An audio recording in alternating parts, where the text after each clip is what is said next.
evening and welcome to another edition of the Matthew J. Show. So glad you could join us on it's a dark day, a gloomy day here in Philadelphia. I tried to do my walk outside, but it kept raining. I know I'm not going to melt, but I had to run back into the mall and see all the cool Christmas decorations. Hopefully the weather's a little nicer for you, and hopefully it's going to be nice for Thanksgiving Day and Thanksgiving Day parade. Tonight, Michael Vass joins us. Michael is no stranger to the Matthew J. Show. Michael is based there in New York City, so you know we got a lot of questions to ask Michael. Right now, New York City is the center of the political universe, and we're going to be going through that a lot. But we'll be starting with some other topics first. But Michael, how are you doing, sir? I'm doing well. Sadly, the weather is raining right now. Yeah. And that's even worse because I had to walk my dog just before we started. I know that can absolutely be a little rough. I know where you're going with that. Yeah. But at least it's not, late winter where it's like, minus 2 degrees and you got to take them out anyway. Well, Michael, they're saying tomorrow here in Philadelphia it's going to be 65 degrees. That's it pretty was warm, like 50 today. It's a little warmer, but that's because it's raining. The clouds are in. Keeps in the heat. I know we're going to be bitching about the snow not too distant future, but we'll take what we can get right now. Now, Michael, listen, there's so much breaking. As I said, we're going to get to New York City because there's a lot of people want to hear from you about your take on what's happening there. But prior to that, there's something that's really been pissing me off the last couple of days, and I'm pretty sure you were in the service, Michael. Is that right? Yeah. Okay, so this may irk you too, and I know you don't want to be bringing it up.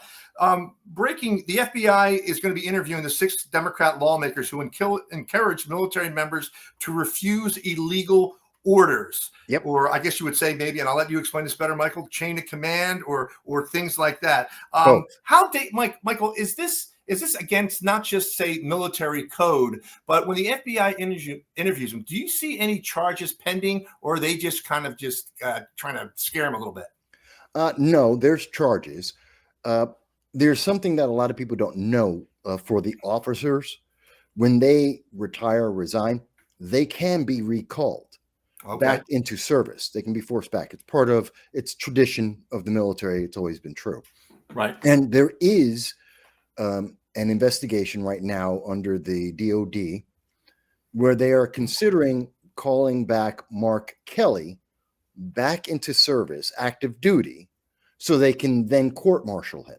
Which in the military, a court-martial is a very serious punishment. There's 2 forms of punishment. There's something that's called NJP, NJB, which is just non-judicial punishment. That's basically in my squad, my company, my sergeant is pissed at me. I did something wrong. And he, instead of letting, say I have a weekend pass, I don't get to go on that pass. Instead, I get to go, and this happened to a few of my friends in the desert, 29 Palms. And so we were all let to go on leave. And one of my guys he screwed up. Actually, it was me, but he had the same last name as me. So they got him instead. And he had to dig a ditch. It was 2 days. So Saturday, he had to dig a ditch in the sand that was 10 feet deep. Sunday, he filled in the hole. That's called non-judicial punishment. It doesn't go on his record. It didn't affect his pay or his grade or anything like that, his rank.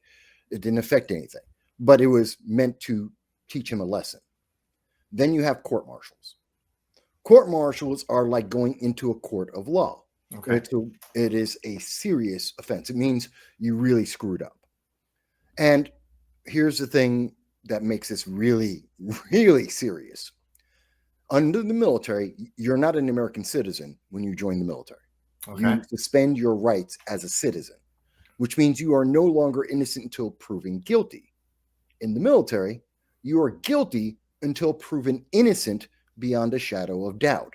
It's the exact reverse. So you walk into that room absolutely 100% guilty, and you can only avoid punishment if you walk out of that room 1,000% innocent. If there's even 1% guilt, you are guilty and you are still punished as if you were 100% guilty. So it's a very different standard. Now, everybody in the military knows this. This is part of what we call the UCMJ, the Unified Code of Military Justice. That's available for every service member, whether you're a private or you're a general. Everyone everyone is guided by those rules. Think of it as a constitution for the military. It's essentially that. And there's 238 rules. And everything, every crime, every punishment is detailed by those 238 rules. And that applies to everyone. 238 is the best one, by the way, because it says anything and everything not otherwise covered by a previous article is hereby covered by this. So a 238 covers everything. You have Michael, real quick for the audience, if you're collecting a military pension, you are still subject to recall? Officers are subject to recall. It is a condition of being an officer. So it's separate. It's separate. And Michael, I'm glad you explained that to the audience. What do you think motivated people like Kelly to do this so publicly when it could really cause some harm to, let's face it, our national security? Yeah. Well, again, that was going into the UCMJ. So the actual article, it's actually 10 USC 894, if you want to look up the law itself. That's about mutiny and sedition. He committed sedition. What he and the other 5 Democrats did is sedition. It is confusing the troops and causing some troops to act as individuals and to potentially disobey orders. That is a mutiny, or an attempted a mutiny, and it is also seditious. And they can, and the punishment, as you can look up at 10 USC 894, 894, is that the punishment is death or whatever the tribunal decides. So the actual rule is death. No, I understand. Michael, can he theoretically then, could he be tried in the military courts and also in civilian courts if the FBI find damaging things? Yes, but not. So he's in a lot of trouble. Time. Yes, but not at the same time. If he gets recalled to the military and to active duty, he goes to a military court-martial, and then he would face this citation, the law I just cited, and he starts off guilty, where the penalty is by default death, or if they choose to be lenient, they can give him other punishments as they see fit. So why were they going after Trump then, Michael? When Trump was mentioning treason and the potential penalties for it, why were they going after? Well, you're saying it's part of the law. It is, and I'm trying to. That's why I'm trying to make sure I'm giving the full context of this, because there's a lot of moving parts, and most people have never served in the military, so they don't know. Most people are looking at this like it's a regular court. It's like being a civilian. Entirely different process, entirely different rules. So when Trump said, throw him in jail, sedition, punishment is death, he is 1,000% correct. And he's doing basically the same thing they did with the same excuse. Oh, well, they say I was just quoting the rules on illegal orders. Well, Trump was just quoting the law on sedition. There's no difference. So he just quoted the sedition clause, and you're quoting illegal orders. Nothing is a threat. Now let's put it into context. Why did they say this? Because they want to cause fear in the public. This isn't about the military. This is about causing people to vote Democrat. And it's to make them think that Trump has lost control of the military. And hopefully, in their point of view, is that some soldiers will say, I don't like Trump, so I won't follow his orders, because for 10 years now, we're being told he's unconstitutional and he's a dictator. So that means his every order is that's not correct. And according to the the Unified Code of Military Justice, UCMJ, that is sedition. Michael, I understand that. Go ahead. I have to put this past you before I forget. Just before we got on air here, I heard Kelly saying, and tell me if there's any legitimacy in this. Kelly said, I was merely reflecting what is in the military code about getting unlawful orders. Now, in that portion, would he be correct? But why would he even bring it up? But he's saying he didn't say anything incorrect. Is that right? He's right. They didn't say anything incorrect. That is the terms. Everyone is taught that you have the obligation not to follow unlawful orders. Right. Now let's put in context what's an unlawful order. because that's a part he's not explaining. That means you don't walk into a village and shoot a bunch of women and children that are unarmed and non-combatants. You don't get to do that like happened in Vietnam. Notice all of their examples go back 50, 75, 150 years. They Yes. can't name something current. That's an unlawful order. They correctly identify Nuremberg. Well, that's World War II. That's 80 years ago. That's correct. Those were, going into Auschwitz and shooting people. That was an unlawful order. Correct. But you can't say that today. That doesn't exist. Trump has never done that. Matter of fact, no modern president has done something of that nature. Well, Michael, let me stop you. Let me stop you right there. Yeah. And under what you're saying to me, Michael, the likes of General Milley, when he was doing back channels to the Chinese military and saying, don't worry about our nuclear force, I got that under control behind President Trump's back, would he be subject to what you're talking about, sedition laws? Yes. In fact, at the time, I was public, I do my own show as well. I cited this and other laws. He broke the law. Yeah, I believe that General Milley is a traitor, that he did enact in sedition and insurrection. He should have been stripped of his rank, stripped of his pension, and he should have been thrown in jail for what he did. It was absolutely criminal. Well, Michael, this is why the 6 Democrats probably thought they were on safe ground, saying they didn't do anything to Milley. They're not going to do anything to us. Well, they thought that their excuse would work, that Right. the media would let them skate past, and much of the left-leaning media did. But everyone else, most all other media and anyone who's ever served, have questioned them and said, but wait a minute, there is no illegal order. There is nothing you can point to. There's no reason to believe there's going to be an illegal order. So what you did is criminal, and God forbid, the military isn't civilian life. You don't get to have individual opinions. Yeah. You're a part of the machine of the military. You're actually property of the government. You don't get to say, I don't like the commander in chief, or more importantly, no one cares. That's your feeling. Keep it to yourself. Shut up. Doesn't matter. That's not part of the job. That's not part of the chain of commands. You follow his orders, whether you like him or not. I didn't like Clinton when I was in service. Guess what? He's still my commander in chief. Yeah. I still follow his orders. I can say the same about many Marines and other servicemen I know under Obama or Bush. Any president you can name. It doesn't matter. Michael, let me throw something at you, Michael, and maybe you'll be able to, maybe you'll make sense of what I'm going to say here. Mm-hmm. I have some theories about why the 6 Democrats came out. Now, heaven forbid, let's just say next year, through anything, economic instability, some kind of rioting, looting going on, some kind of civil unrest, where the U.S. military is drawn into our cities to quell any type of violence.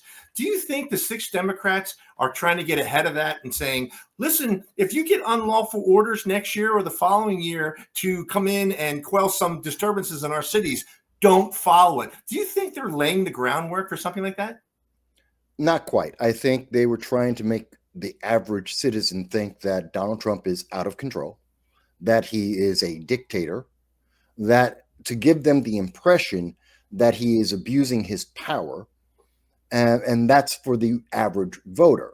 Now, the bonus they get is in looking at these various incidents across the nation where we have seen National Guard activated. Well, they hope that one or two or an entire company of soldiers suddenly decides to break their orders and say, we will not comply. That would be a bonus for them. But they also understand if that company of soldiers did that, they instantly would all be court-martialed. They would all lose their ranks. It is completely illegal. So they don't want to push that far, because then if those soldiers do, it comes right back to them. They're part of that chain. They encouraged that. Therefore, they're as criminal as those soldiers. So that's why they don't want it to go that far, and they want to make separation, try and say, well, no, we're just quoting the law out of context, just out of the blue, because, I don't know, everyone needs to know what these rules are. No. So, Michael, I know you addressed this a little bit. Mhm. Is this kind of an act of desperation by the Democratic Party? And we all know, Michael, that the six just didn't pop up and say, "Oh, let's just do this."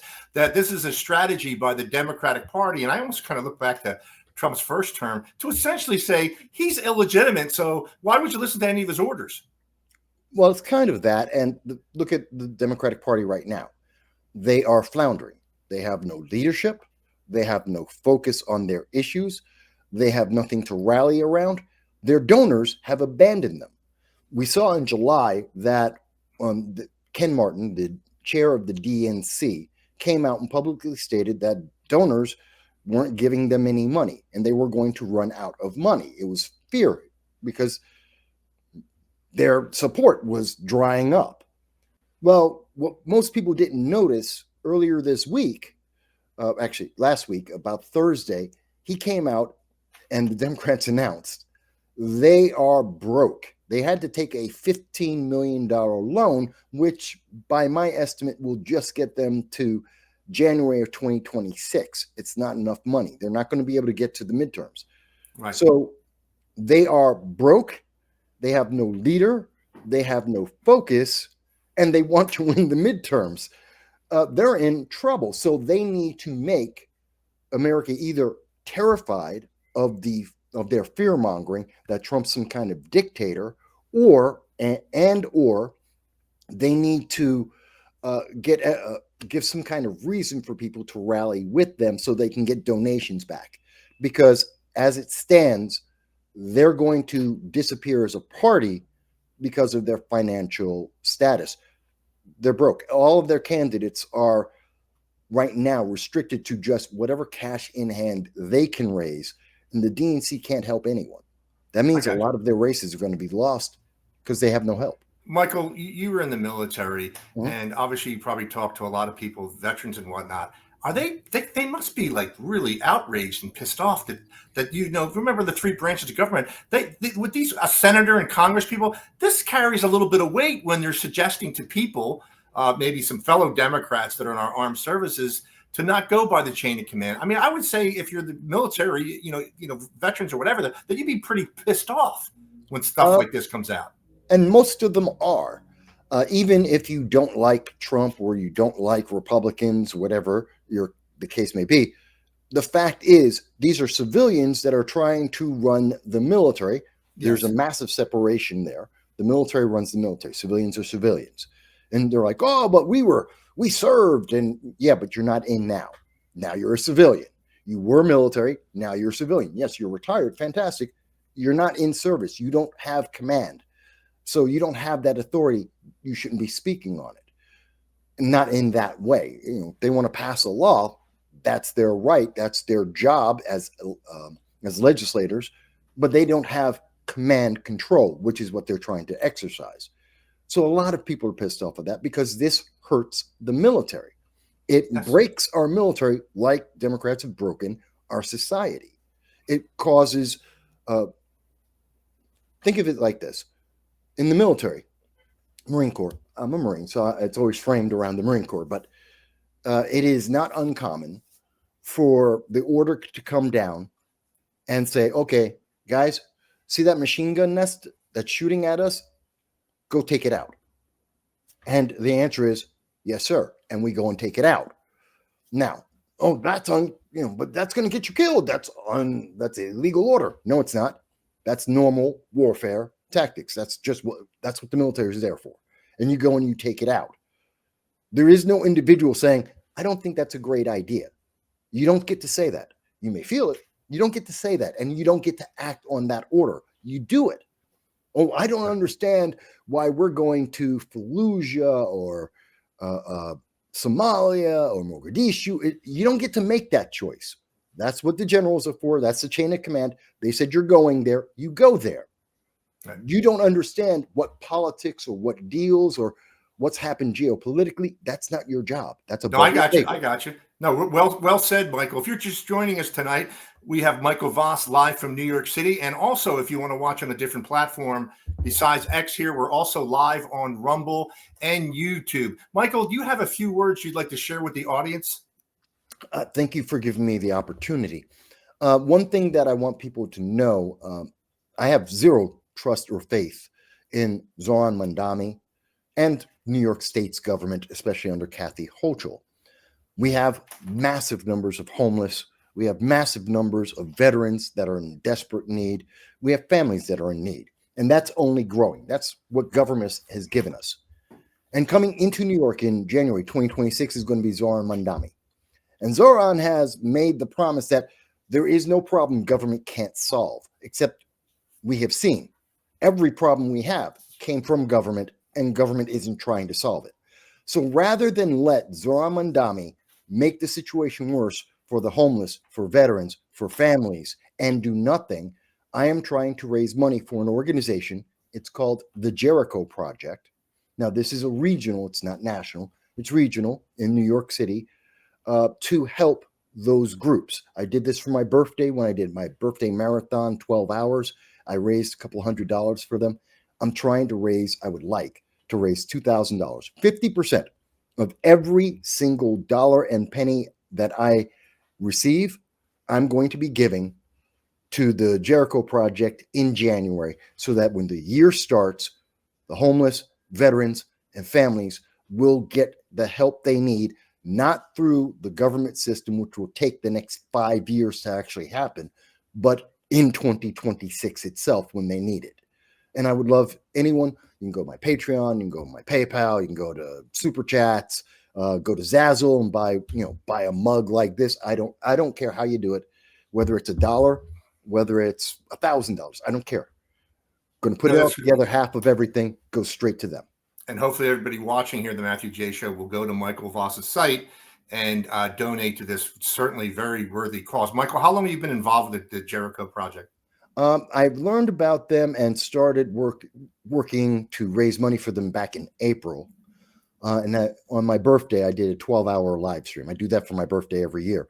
And all the proceeds from that day, I gave over, I think, $4.68 for every $10, because I'm born April 6, 68. So I gave that to them. And by the way, when I say I'm going to give them the money, I actually do during a live stream. I actually show the process. I'll show exactly every dollar I got in, every dollar that's going to them, and I will make the payment live while I'm on the live stream, so that you will see exactly me keeping my word. And I've just been, ever since I first found out about them, I try and help wherever I can. No, that's excellent, Michael. That is really excellent. You do that. And certainly every time you're on the show, just remind me, and we're going to get the message out there to everybody. Now, you did mention Mamdani. One thing. By the way, folks, that's all of the I'm doing this for all the proceeds I've made in November. All of the proceeds I make from December are what's going to the Jericho Project in January. So it's everything I've made in November, everything I make in December, that's what's going there. So you got time if you haven't done it yet. Okay, no, I'm glad you got that out there. That's great. Listen, I want to move. We're going to move on. That was great. We got that out there, and we'll see if we can mention it toward the end of the show. Michael, concerning Mamdani. Now, there's one thing I got to say just about what we do here, you and I do here. And I know you have your own show, great show. Thank you. That I'll put it before we get into specifics about the new mayor who'll be joining or going to be running the city in a matter of weeks. Michael, and this is a loaded question. What does New York City look like a year from now? Or what do you think it will look like for a year from now? Mostly the same, except we will have higher poverty. We will have higher crime. We will have higher unemployment. Other than that, pretty much like what we see right now. I expect him to achieve 0 of his promises, and I expect that the attempt to have those promises come true harm people. So, yeah, probably, and I'd say between 5 to 15% increase in crime, poverty, and unemployment because of his attempts to inject socialism into New York City. And Michael, you didn't mention, but I know you're probably going to go into it. What kind of rapport do you think Mamdani will have with the NYPD? Oh, miserable.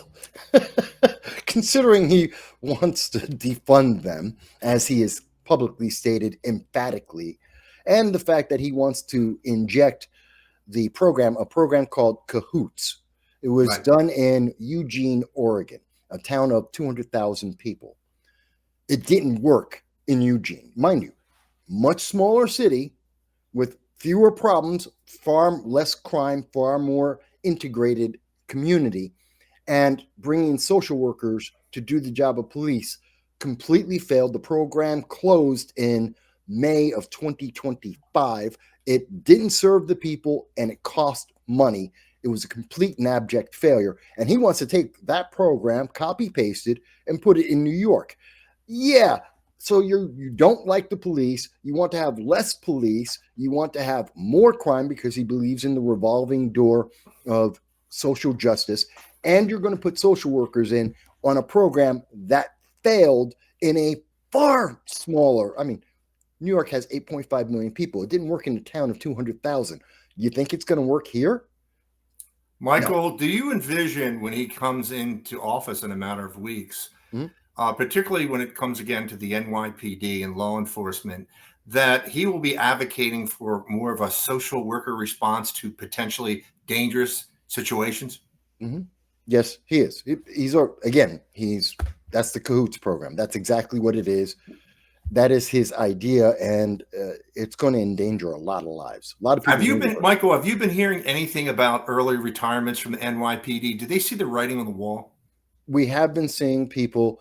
This has been happening for a while under Eric Adams. It's been a chain since roughly 2013, 2012 under Cuomo. We have seen a consistent chain of people who are retiring, and they're not being replaced. We've had we normally have about 47,000 police in New York City. Again, we're a city of 8.5 million people, so that's why it's so large. Currently, we're at about 35,000. Right. We are way understaffed. And even if we were to add 7,000, which is what was said during the debates for the mayor of New York City, we would still be woefully understaffed, and that would still be a problem. Michael, is the NYPD and the New York Transit Police, are they one? No. They're separate. They're separate entities. Yes, they're separate, but they kind of have an overlap. And you can see police, regular officers, NYPD, work in the subways. You won't see the MTA, the Metro Police, you won't see them working outside of the subways. They won't. So their jurisdiction is the subway systems, the buses. That's their jurisdiction. The police have overriding jurisdiction over all of them. But that. they have different chains of commands, right? Yeah. Okay, well, ultimately, they do all answer to the chief of police, which answers to the mayor. So at the top of the chain, it's still the same ultimate pinnacle. But yeah, throughout the lower levels, there's a different chain of command, but they do merge at one point. Michael, is the National Guard still patrolling New York subways? Some. That number has been reduced. Do you think Mamdani, do you think he'll remove that? He doesn't have a choice. He doesn't get a choice. New York City is unique because New York City is, I think, the only city in the United States that has multiple counties. Almost every other, as far as I know, that's right. Every other has only one county, which means the mayor has a lot of control over it. Because New York City is multiple counties, the governor has a lot of power, actually most power, in what happens in the city. The mayor is basically a manager, and the governor has true ultimate control over almost all the policies, all the big policies, like funding the MTA, like the tolls and bridges and such. That goes to the governor in the state. The mayor is more managing New York City, which is a big job in and of itself, but a lot less powerful. So when it comes to the National Guard, he has absolutely no say whatsoever. He can do what Mayor Brandon Johnson. Now, Michael, listen, I'm glad you made a distinction. And let me throw this at you. It was breaking just before we came on. New York City Council is considering a massive raise for city officials. Will Mamdani approve or veto? No, okay. If he's playing politics, and he should be, then he's going to approve it. If he's going with his ideology, he should say no. I think he's going to say yes, because he needs them on his side. He needs Yes. them to have more power to get some of his policies through. So it's a bribe. And I think that's kind of why they're timing this raise now. And they know he needs our help. He needs. Michael, do you know how much a New York City council person makes right now? I believe it's about $135,000 a year. New York State has the highest paid elected officials in the country. Wow, the assembly people, you're saying, right? As far as I recall, it's every elected official at every level. So comparison, city council versus other city councils, New York is the highest. If you're looking at the assembly, we have the highest. State Senate, governor, we pay the most. No, that's great. And I just want everybody to know out there here at the Matthew J Show, Michael Vass is live from New York City. That's why we're getting his take on a lot of things here. But Michael, let me get what you think about what transpired last week in the White House with Mamdani going to meet President Trump. Now, I watched the 35-minute clip of them both together, and initially I was struck on. It's like, wow, Trump is really agreeing with him and saying, they had a lot of things in common. And like, Michael, is this some type of fifth level chess? Is he setting Mamdani up to look bad in front of his people if Trump's agreeing with them, or what exactly was the dynamic there? Well, it's a combination of a couple of things you just mentioned. One, to be fair, Mamdani is charismatic. I mean, he's 32. Right. He's got a lot of energy. He's a believer in socialism. He's a believer. So he's got a lot of energy. He has a lot of excitement. And he's, in terms of politics, very youthful. He's a babe in the woods in terms of politics. So there's that to be appreciated. And they both do come from Queens. So there is a commonality there, talking about some of the same businesses, same neighborhoods. Trump would know them quite well. And Mamdani knows them to a lesser extent. So there is that camaraderie that they can call upon in a public setting when they're in front of the press and talk about that. That's easy. Now, when you start talking about, well, what about the deeper issues? That's surface level. What else? Well, there is also the fact that Trump knew, without question, and this was known from the moment that Mamdani said, I'm going down to D.C. to talk to Trump, he capitulated. And it was bad for Mamdani from the moment he said yes, because his people said, wait a minute, you said Trump was a fascist, that he was Hitler himself, that he's absolutely evil and the devil, and you're going to go and break bread with him? You're going to go and shake his hand and hang out with him? How can you do that? If he's as evil as you have said, if he's as bad and wrong as you have said, if he's Orange Man bad, then why are you even entertaining a conversation with him? Aren't you supposed to be fighting? Michael, can you clarify for the audience? Yeah. Who asked who? As I did Mamdani ask Trump for the meeting, or did Trump ask? Trump asked him. Okay, I was curious who initiated that. As I understand, that was Trump. Mamdani wanted it anyway because he needs Trump for the federal funds for New York City. New York City and New York State, as well as all of the bluer than blue states, they cannot operate without federal funding. Trump did that one time for like 4 hours. He shut off all federal funding to the states in less than 3 hours. 8 states, New York, Illinois, California, and a couple of the others, all the bluer than blue states, were on a live stream with their attorney generals saying they're going to sue because each and every one of their states admitted they can't operate without the federal funds.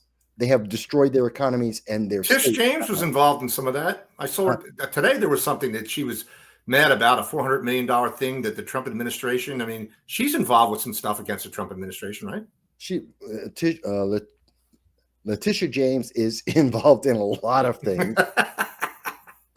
The happy moment for her is that the case with James Comey and Letitia James was dropped.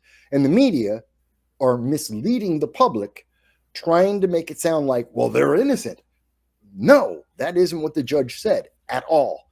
And they're not proven innocent by any means. Matter of fact, tomorrow, the Trump administration could go back and recharge them. Yeah, they're going to refile it, I would say. They're already trying to reverse the current judicial decision, but they're going to retry this anyway because they should.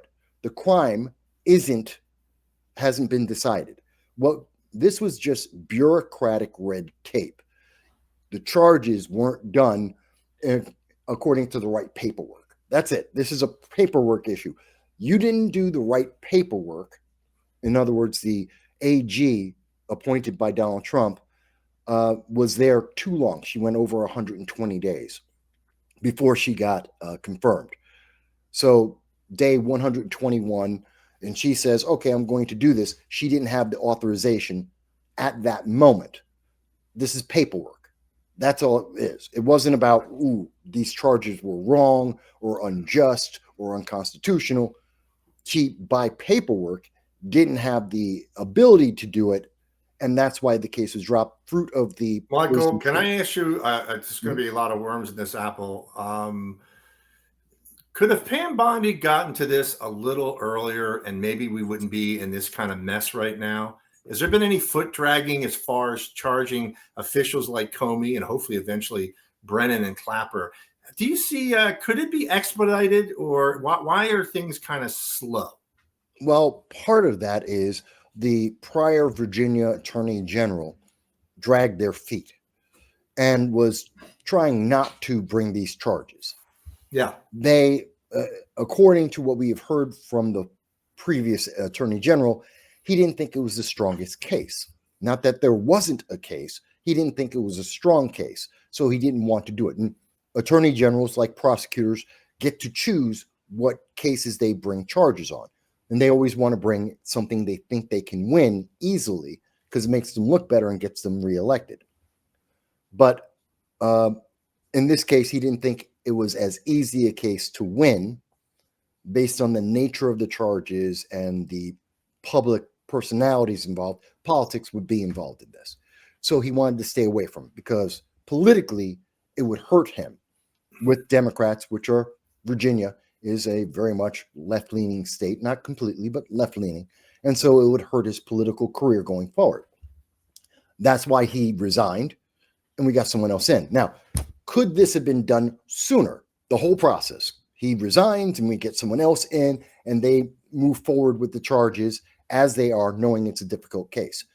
Yes, Pam Bondi could have done this faster. She didn't. And that led to why these charges are now reversed, but they are going to be reissued. They're going to be given these charges again. They're still going to go to trial.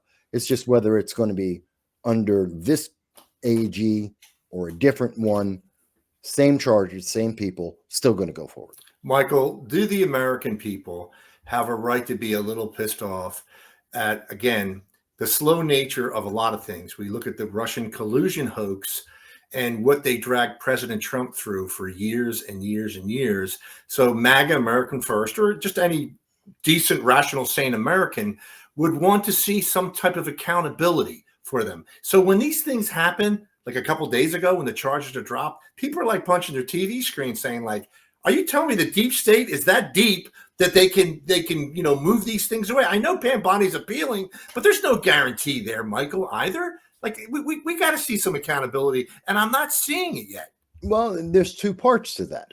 One part is the deep state. There is an entrenched system, and it's more than just right or left. It's the establishment. Remember, every time Trump is trying to cut this red tape, every time that he's trying to move his goals and promises forward, well, that means shrinking the government, reducing the power of the government, reducing the power of the establishment. That's these people's lives. They push paperwork for a living. They have the logistical control of the government. He's taking that away from them. So they want to slow down everything he's doing that may endanger and their personal power. So that's one aspect of it. That's been plaguing Bondi and DOJ in the background. Now, add to that the fact that she hasn't been the strongest AG we've ever seen. She's more methodical, plodding, maybe even a little bit less sure. That's a problem too. So when you're putting those two complications together, she takes longer than perhaps Trump would want. And there's the back end that she's trying to deal with, which is trying to gum up the works and slow down the process. You have those two things coming together, and she looks more incompetent than she may actually be. Well, Michael, listen, no, that's well said. I have to add these comments to this. Yeah. I'm not going to say that Kash Patel or Pam Bondi haven't walked into a real viper's nest. You and I know that most of the federal employees are leftist or Democrat leaning. So, Kash Patel's coming in because I read a lot today that there's going to be a major shakeup, and maybe you've heard it too, in the Trump administration before January 1st. And I'm hearing Kash Patel and Pam Bondi. But, to be fair about things, you're coming in, even though people say like, well, my God, he runs the FBI. Why isn't he moving quicker? Or she runs the DOJ. If these leftists or whoever are so well entrenched in these federal institutions like they are in most, I guess, Michael, what I'm trying to say, our expectations then, should they be lower or should we try a new crew in there? Both. Our expectations are too high. In part, and to be fair, to critique President Trump, he slightly overpromised in the speed in which these things can be done. Okay, that's a fair assessment. That's fair. Yeah, it's not that he isn't doing a lot of things, but he expected them to be done more quickly. And part of that is because his plan was he had to do them quickly because he knew eventually, and I said this publicly, I think I may have said it on this program before, as an example, the first 120 days were lightning. No one could keep up with all the things he was doing because he had to.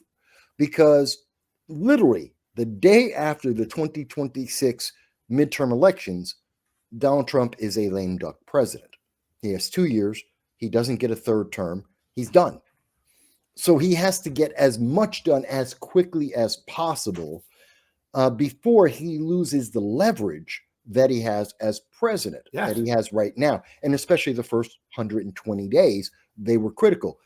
And if you notice, it was right about May when the Democrat and establishment machine started to slow down. That's when they started coming up with their lawsuits, and they were figuring out what they could sue to stop this action or that action, or to try and reverse any of the executive orders that were being given, because they needed time. It takes time for them to try and slow down the process, and that they couldn't do it immediately. They didn't even know where to start.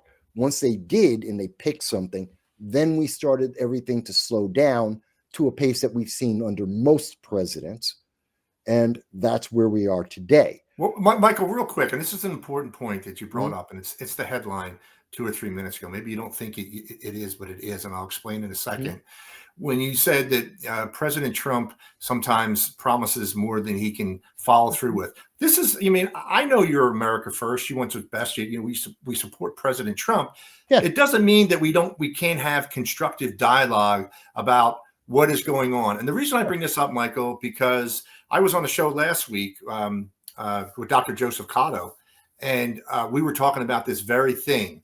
And I know he's certainly more of a diehard as far as, Matthew, we have to stay unified here. Don't be taking any of these side shots at President Trump for moving too slow or bad cabinet picks. We all got to be on the same page.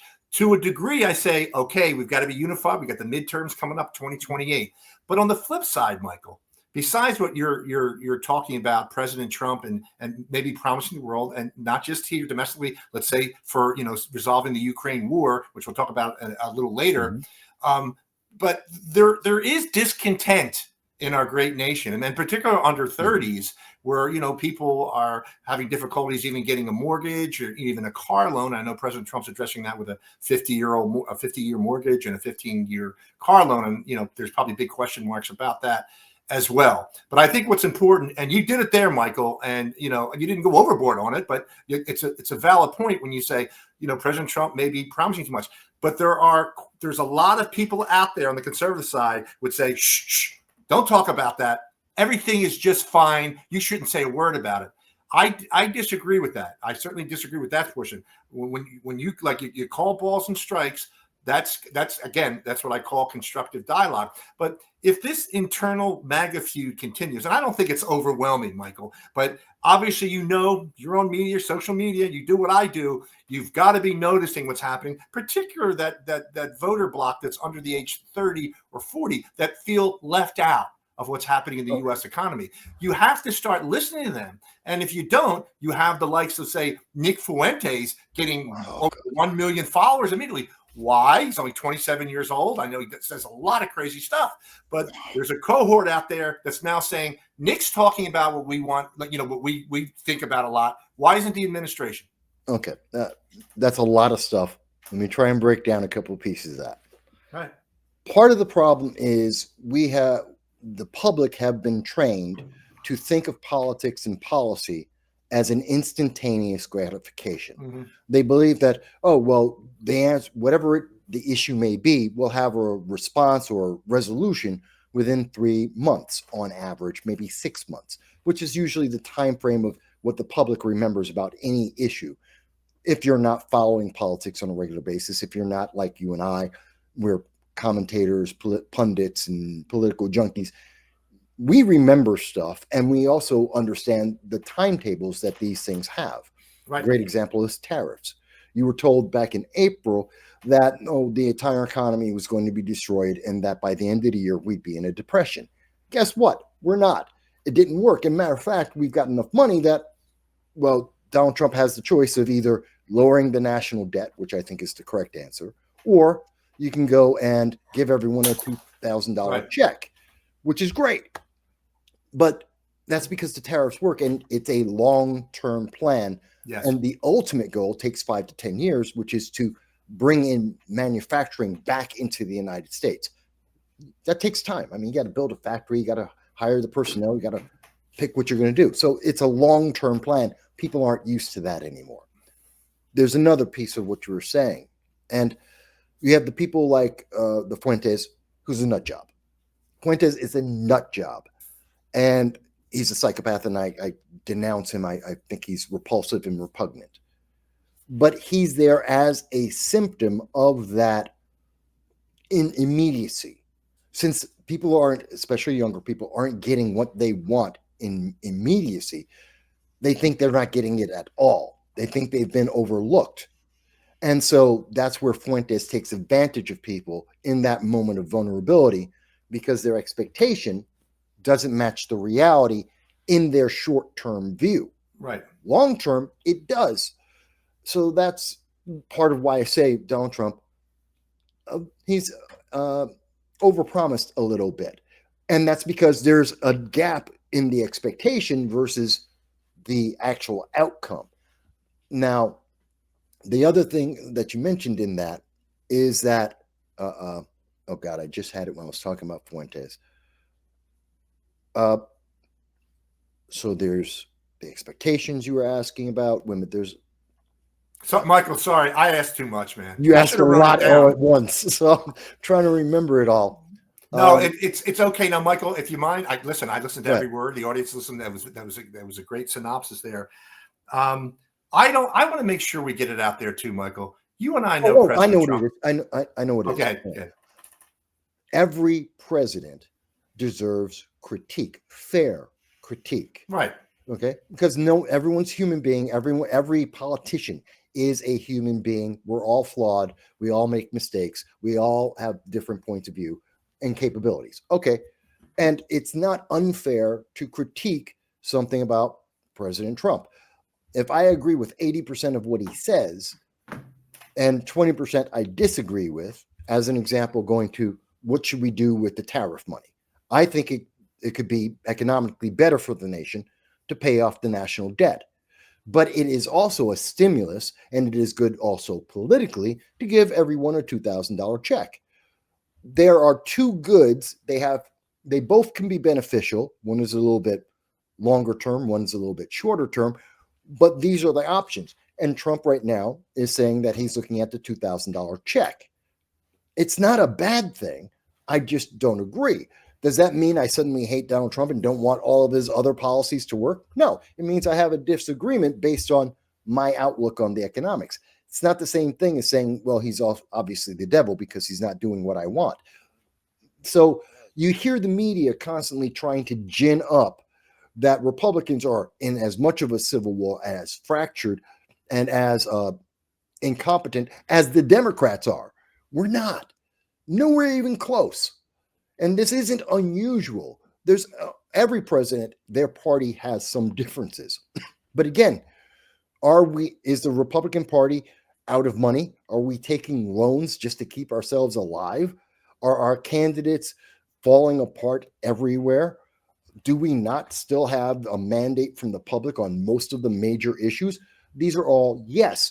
Democrats can't say yes to anything. No, I know, Michael, right there, it's very important that you emphasize that. But I want to make sure we get out the good things. Certainly President Trump has been doing. And one of those is obviously securing the border, building up the ranks in ICE, giving $50,000 bonuses, bringing manufacturing and huge investment.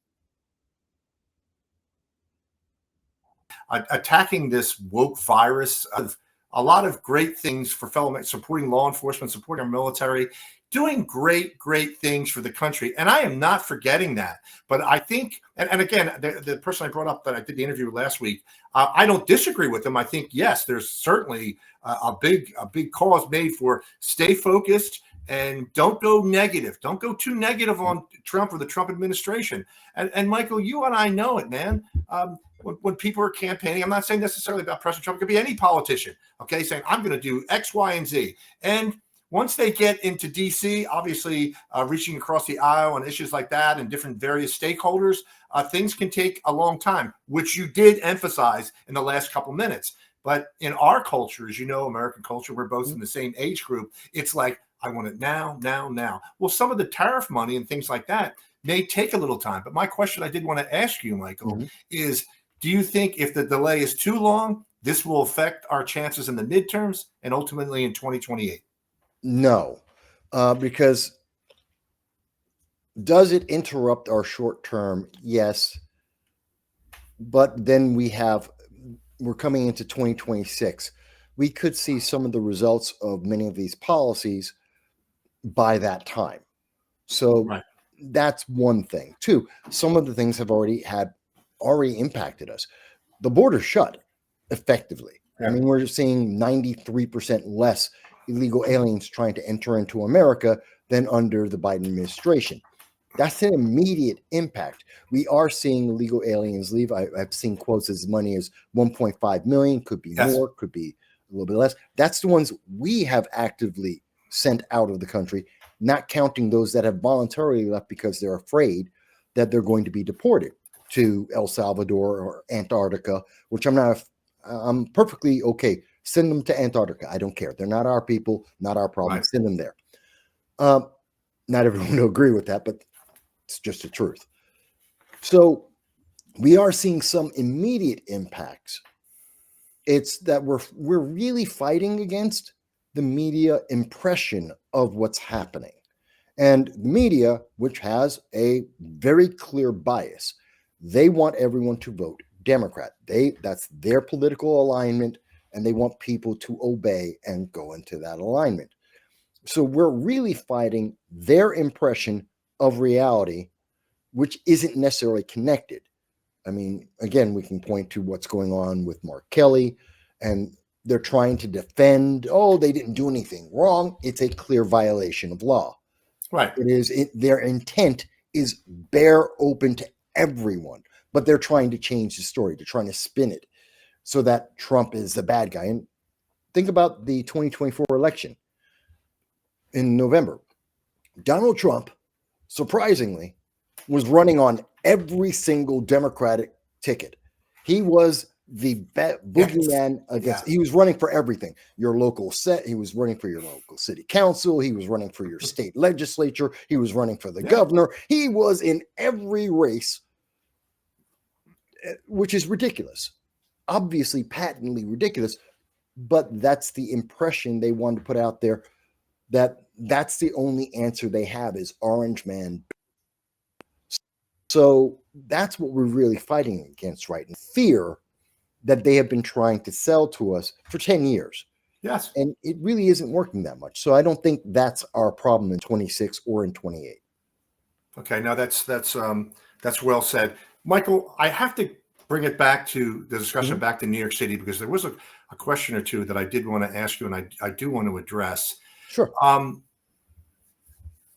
watch the War Room with Steve Bannon quite often, and Steve Bannon refers to Mamdani as a Marxist jihad.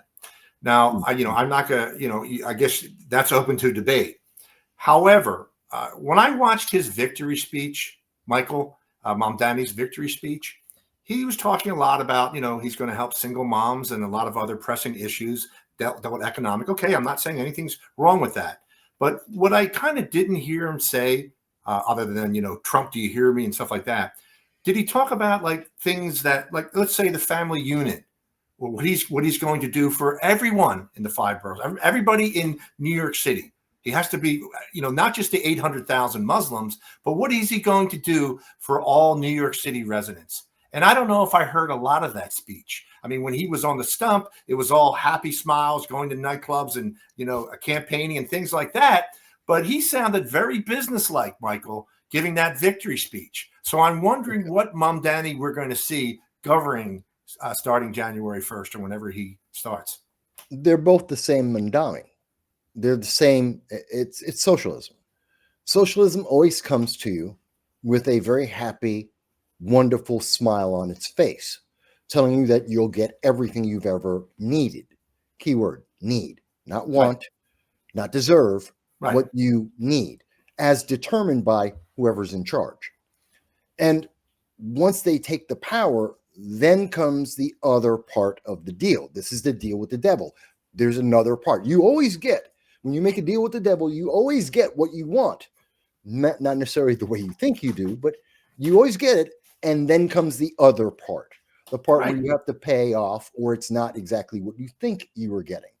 And that's why he was saying, government, according to Mamdani in that speech, he told us right up front, there is no problem that government can't handle. He wants to micromanage your life.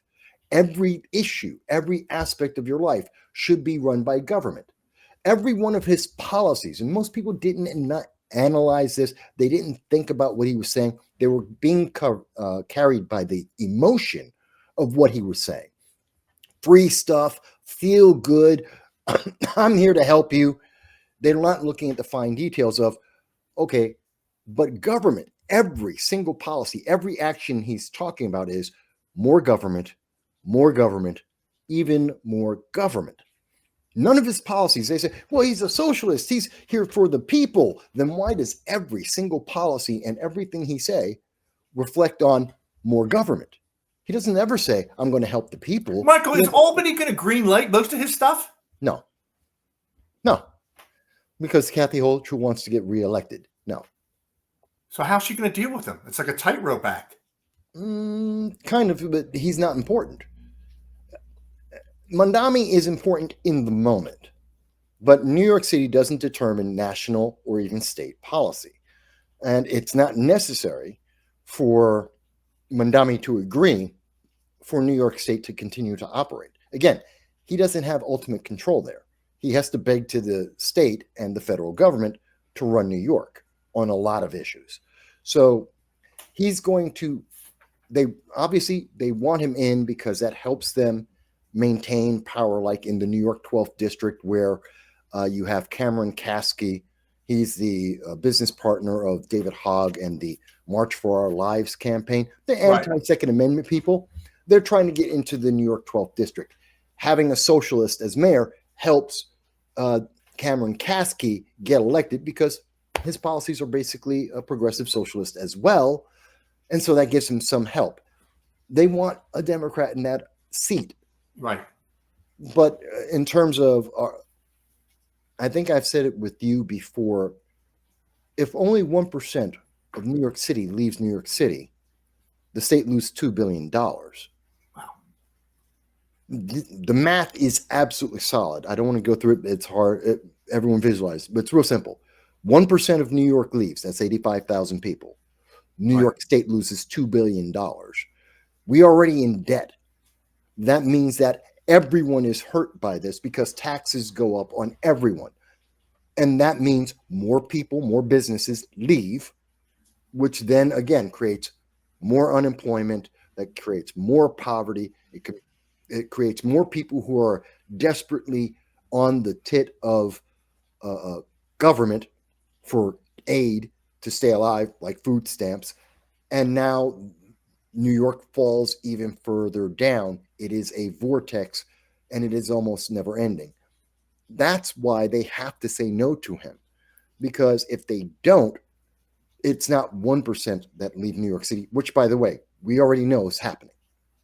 All of the Florida, Tennessee, Texas were flooded. Florida, where Texas, the realtors were flooded with calls the day after the election of people saying, I'm moving to your state immediately. And Michael, oh my God. Let me throw this curveball at you. I had author Jack Cashel on a few weeks ago, and I asked him about this, about Mamdani and whatnot. He says, well, you might be surprised, Matthew J. What if he does administrate city functions well and he tries to stay on the straight and narrow? And I said, wow, that's going to be quite a surprise. But he says, yeah, why wouldn't he do that? And everybody's just going to say, well, wonderful.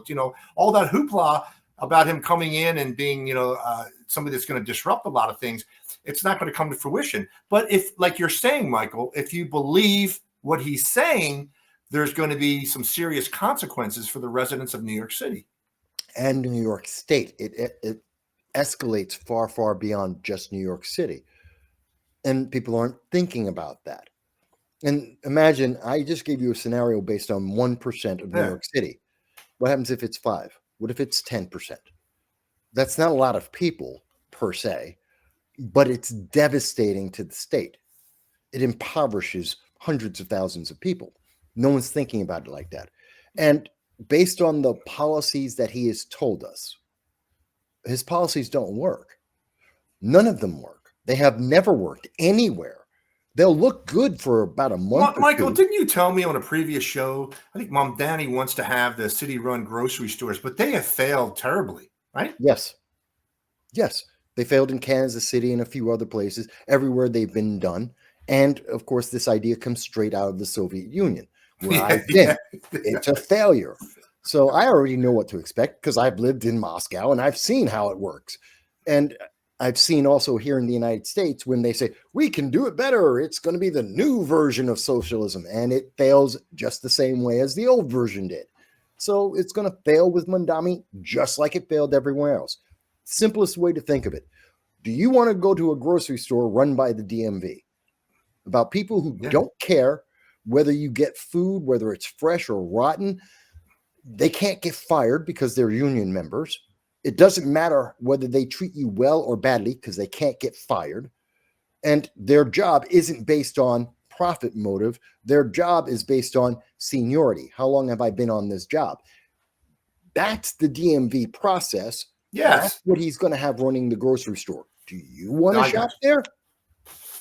No, I know. It's crazy. Listen, Michael, we're going to move on. If you're just joining us, Michael Vass is live from New York City with us. I'm live here in Philadelphia. We're also on YouTube and Rumble. Michael, I want to move on to a subject which is really also very newsworthy, and that is to say the U.S. carrier strike group there in the Caribbean, led by the USS Ford and about 14,000 Marines, I guess, along with attack aircraft and whatnot. Michael, do you see this as posturing towards Maduro, to say to Maduro, you either do some kind of a deal with us, leave the country, we're going to come arrest you? Do you see this just as posturing and not as a potential invasion, even in a limited way with special ops groups, things like that? What do you envision this huge strike group that's sitting there in the Caribbean? From which point of view? From Maduro's point of view? How about a world perspective, and you can knock each section view down if you want to. The U.S. and Maduro. This is a statement to the world. This is really what this is about. Ultimately, it's about international politics, telling terrorist organizations as well as drug cartels and fentanyl creators, telling them that if they're coming into the United States, they can expect to have violent opposition. Yes. We're not going to put up with terrorist groups that promote slavery, which is nowadays called human trafficking because that sounds better. But we're not going to allow slavery or drugs disruption into our country, point blank. And that's the message internationally. And that hopefully will reduce outside elements of crime coming into America and reduce the amount of drugs coming into America. Not that it's going to zero it out, but it's meant to reduce that. And that's being effective. That's actually working. At the same time, we know that socialism has been a plague on every country, and it tends to increase the amount of poverty on other nations. As an example, Venezuela. They're a failed economy. People are running out of Venezuela in droves for years now. Well, one aspect of that, and this is an absolute fact, you can ask the WHO, World Health Organization, we see since 2018 that the refugees leaving Venezuela, they're bringing mumps and measles and rubella with them, which is part of the reason why there's such a recent outbreak here in the United States. It's coming along with the Venezuelans. It's because their government broke down. They don't have health care. Right. So these things are spreading. And there's been a over 1,000% increase in the amount of mumps, measles, and rubella in South America and in Central America. And guess what? Now in the United States, it's starting to grow. It's because of that process. So that socialism and that failure is affecting the United States as much as it is South America and Central America. So putting pressure on that government to get their act together, to actually give health care and food and stability to their people is a good thing for the people of Venezuela, as well as every other nation surrounding them. So this is it. He's putting pressure on them to do that. The third thing ultimately is, will we go and fight Venezuela? No. Venezuela wants us to. They want this. Maduro wants this. Because if they do, of course they lose. But the public sentiment, the liberal mindset is going to be, oh my God, they're the ultimate victim. And just like with Hamas, we're going to throw thousands and millions, tens of millions of dollars into Venezuela, which will go straight to the coffers of Maduro and his friends, and it will keep them afloat. And it will protect them and make them rich. He wants us to attack. It's the best thing for him and his cohorts, not his country, but him and his cohorts. So he's looking forward to that. He'll fight, he'll lose, he'll get all the money. Trump will get all the blame because Orange Man bad. Trump doesn't need to land any troops in there. All we have to do is blockade them, as we're effectively doing. We're harming the cartels. The cartels are the true power of Venezuela, like much of Central America and much of South America. Michael, real quick, you don't see this as a Trump plan, and I guess it's the correct plan, of controlling our hemisphere to make sure the Russians, the Chinese, or others aren't moving into places like Venezuela and other things, that we're going to take control. Maybe that was part of the whole Greenland thing and everything, of our part of the world. Well, not quite. I don't think it's about China or Russia. It is about elements, and more importantly, cartels, which are the big powers of Central and South America. And it's telling them that they can be confronted, and they will be confronted, and using the shield of this government or their people, poverty of their people, isn't going to protect them anymore. That he will still take action against them, and it will harm them financially, which is what all the cartels really care about. Greenland is a little different. That's rare earth metals. That is more about China. It's about maintaining the national security of the United States. Greenland has the rare earth metals. We want them. We already saw this summer that China said, actually it was in October, that China said, oh, no, we're going to put tariffs on the rare earth metals because they control about 80% of that, which is absolutely, if you believe in renewable energy, you need rare earth metals. Technology, you need rare earth metals. National defense, you need rare earth metals. So when China said, oh, we're going to tariff them and restrict them from the United States, that's a direct impact on the quality of life and the national security of us here in the United States. Michael, real quick. If you hear people, leftists screaming, well, there's two things happening here. First of all, this is Trump's oil grab. Second of all, Trump, by doing this, if it proceeds to a land invasion, which I don't think is going to happen, that has potential destabilization effects in that part of the world. Are any of those true?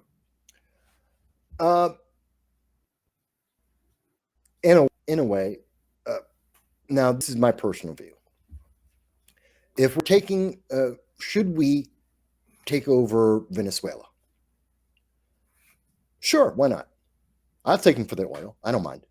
But let me be very clear about this.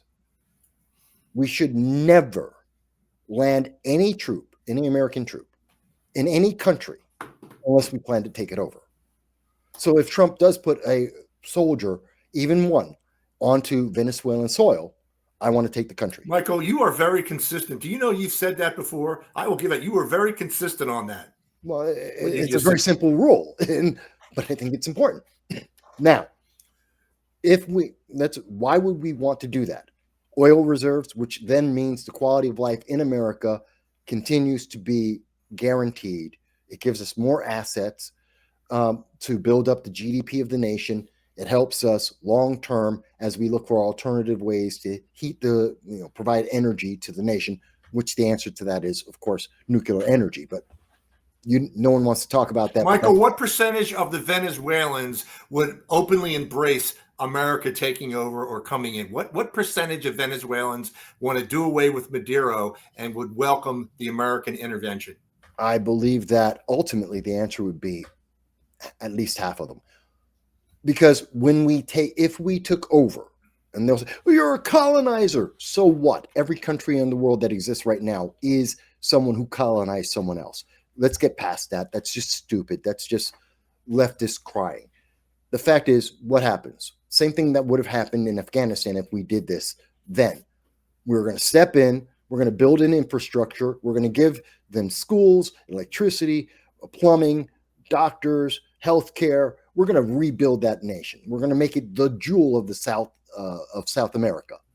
And yeah, we're going to get resources out of it, but we're going to have jobs that'll be good for America and for their people, rebuilding and making them modern. So they win, we win, everyone wins. Oh, but they're now the Commonwealth of the United States.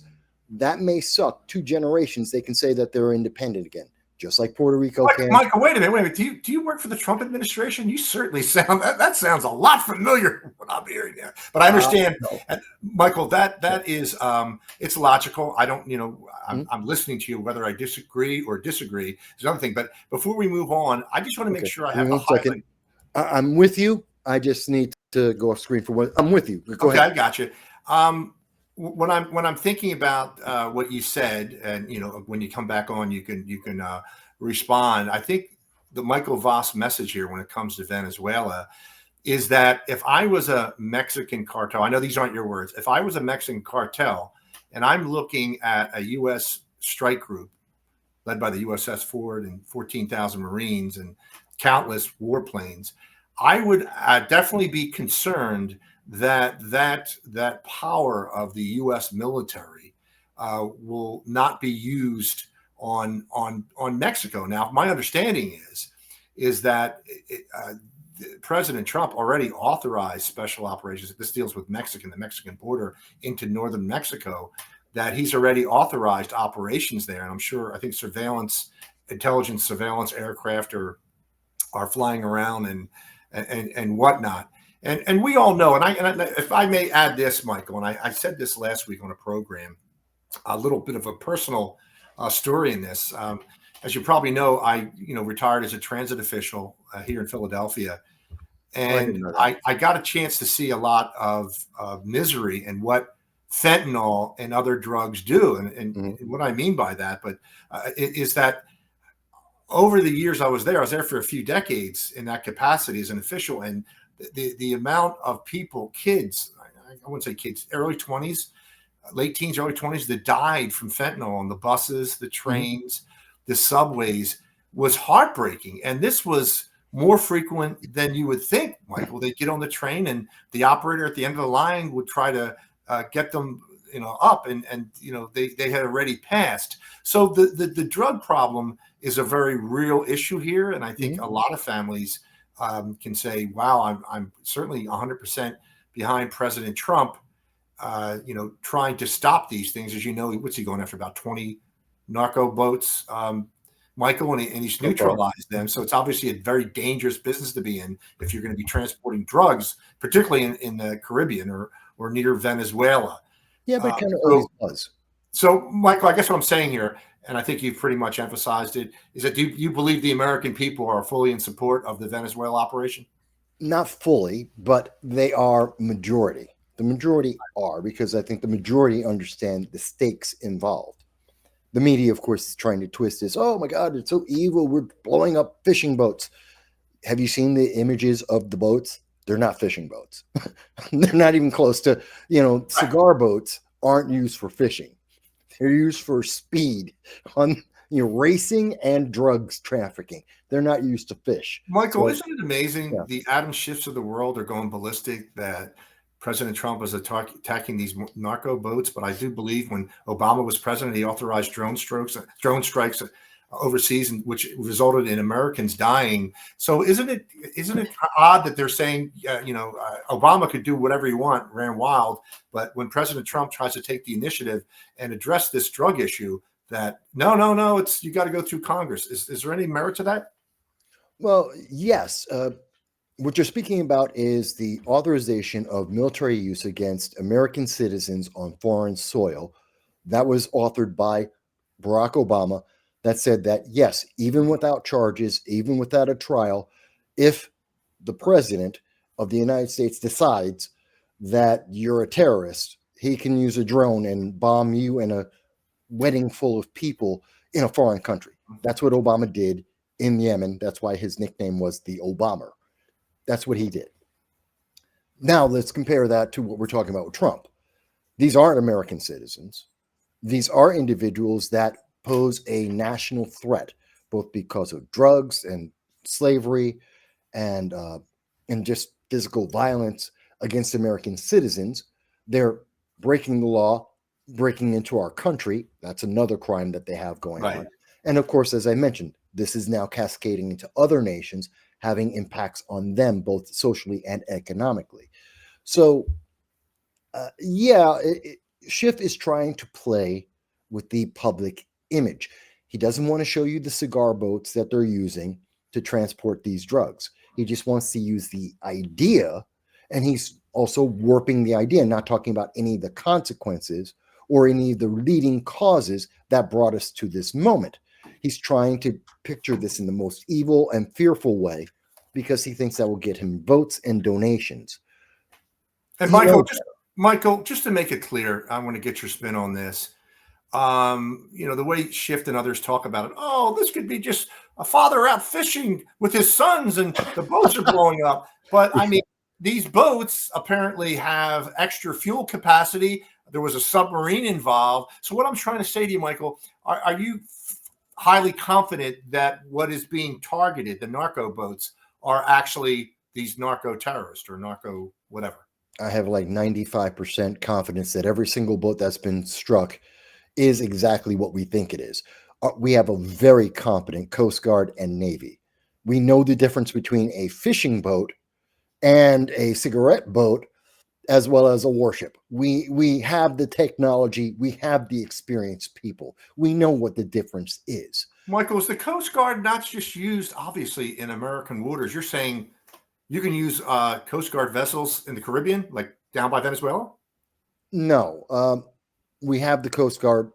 The Coast Guard isn't just for America, by the way. Most people think of, they don't leave American territorial waters. No. Like in Vietnam, we had Coast Guard in Vietnam when we were fighting there. The Coast Guard protects the coast where Americans are or where America's interests are. So they can be in this Caribbean So, Michael, seas. are they under the umbrella of the Navy then, or a separate entity? No. The Coast Guard is its own entity. They are separate, but they have their duty is to protect the entryways into the United States, essentially. That's their job. Now, that would be wherever American interests are. So if Americans are in any location, they're there to protect that. The Caribbean, which is actually a very big sea, their interests go into that. That's why sometimes you see that we're trying to pick people out of the Cubans who try to get away from Cuba, and we're constantly picking them up in the middle of the ocean. That's in the Caribbean. That's not off the coast of America. So we do go into the seas. So some of these boats are being identified by the Coast Guard, Michael, by the Navy. Do you remember an operation back in the 80s against Grenada? Do you remember that? Yeah, I remember it. And I think it was a Marxist running the country, and I think we were in and out within a week or a couple of days, or we took it over. Yeah, that was one of Reagan's fun. That was just a morale booster, really. Come on, let's be serious. It was Grenada. Well, I guess what I'm trying to imply here, Michael, I know Venezuela is a way, way bigger country, mountainous and everything else. If they decide that they want to go in there and take over some of the major, military places and maybe a couple cities or whatever, it would be a larger endeavor than Grenada. That's for sure, right? It'd be a 10-year fight, at least. At least a 10-year, because of the terrain. You're talking about jungle warfare, very much like Vietnam. It's very different than, say, the warfare we're used to at the moment, where we had the most experience recently, is in desert warfare. We were in the Middle East. Now you're talking about retraining our troops to get used to fighting in jungles. That takes a couple of years. And people gain experience in them. Well, Michael, remember FARC in it was at FARC in Colombia? They had like tens of thousands of militants. So you're suggesting that groups like that could just pop up out of nowhere? Oh, absolutely, they would. And we'd have to engage them, just like we did in Vietnam. It would be that kind of fighting again. So hence why you're saying 10 years. Yeah, because you're not only fighting Venezuela's troops, you have other interests, other cartels that would send some of their troops to fight in this conflict as well, trying to restrict America from either winning and or influencing their interests. So they're going to jump into that. And it's a new style of fighting. Drones, which have been very effective in places like Ukraine or over in the Middle East, aren't as effective in a jungle or in a mountainous region. So that means we have to relearn, use different techniques. Our soldiers need to get experience in that kind of a fight. People are fighting on their own land, good or bad people. They're going to fight harder. Oh, absolutely. And they know the terrain better. So this is, while it would be in any straight up firefight where you have, okay, we know where these troops are, we know where our troops are better, and they will win. Our Air Force is better, they will win. The problem is, they know that. They're not going to stand up and just fight. Michael, do you think the American people would actually want or allow a protracted affair in Venezuela or that neck of the woods? Do you think politically that would be devastating for any administration? Initially, absolutely devastating. The question is, ultimately, the thing that would ultimately decide that are two things. One, what is the actual reason why we went in? What caused us to make that step? And it has to come from Venezuela. If Venezuela really gets stupid and attacks one of our ships, and they would and by the way, the Navy will let Venezuela hit us, because that would be the provocation they need to start the fighting. So they would, and we could survive, almost every one of our ships could easily survive one of the attacks, not a series of attacks, but at least one attack on any of our ships. It's not going to sink it. It may kill some of our Navy, but it won't. And that gets us into the war. So if they're really stupid, they'll attack us. We'll let them hit, and then we'll wipe them out. So, Michael, what is the U.S. objective? Is installing the that Nobel Peace Prize winner, the female, if they get Madero out, that she'll move in and she'll run the country? That's what she would like. And and that's what the Nobel Peace people, by the way, She turned around when she got the Peace Prize. She dedicated it to Trump. Nice. Yeah. That was the immediate thing, and the media hated mentioning that, and they really tried not to. The second she got it, she goes, no, none of this would be possible. She couldn't get the Peace Prize without Donald Trump and his influence. She mentioned him by name specifically, multiple interviews internationally. So that just tells you what she's looking at. She knows and recognizes Trump should have the Peace Prize. I got you. If you're just joining us, Michael Vass has joined us tonight live from New York City. We're also on Rumble and YouTube, of course, as well as X, and this will be downloaded to multiple platforms, Spotify, and a few other platforms as well.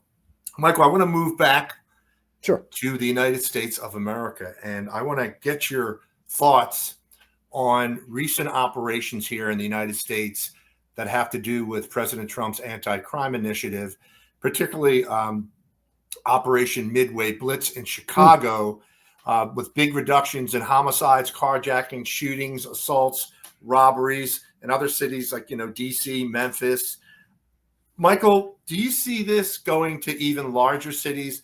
Let's say, for example, New York City, which I believe, and you can correct me if I'm wrong, is one of the largest sanctuary city or the largest sanctuary city in the United States. Do you see major operations with ICE, National Guard, or other forces? Do you see that eventually coming to New York City? First part, Chicago, Midway Blitz, highly effective. And the moment that the judges, we had several regional judges, all of them Democrats, restricted the National Guard in Chicago, just like in Portland as well. What we saw immediately afterwards this weekend, 300 teens were rioting, and we saw at least one killed, 8 people shot. Notice that's exactly when the National Guard left. Just curious to notice that everyone knew they were leaving, and then we had an instant rise in crime. By the way, if you look down in Memphis, the exact opposite is happening. The mayor is working with the Trump administration National Guard, and they've had over 3,000 arrests, and they've reduced the amount of crime and suffering. And now, for Midway Blitz in particular, we've had a couple thousand people arrested, and judges are now trying to re-release 600 of these illegal aliens because they don't like the way that they were taken into detention. It's stupid. It's not that they're not guilty. It's not that they shouldn't be deported. They don't like it's paperwork. And they're saying, no, put them back out on the streets. Like we're going to be able to ever find them again if we do that. It's stupid. So we have seen this be very effective in multiple cities. Again, I don't like National Guard being activated.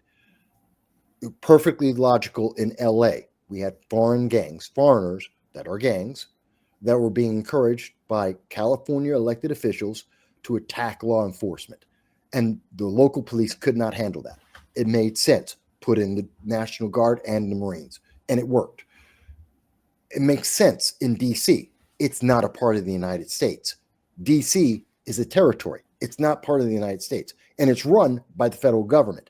Makes sense. Put the National Guard in there. Everywhere else,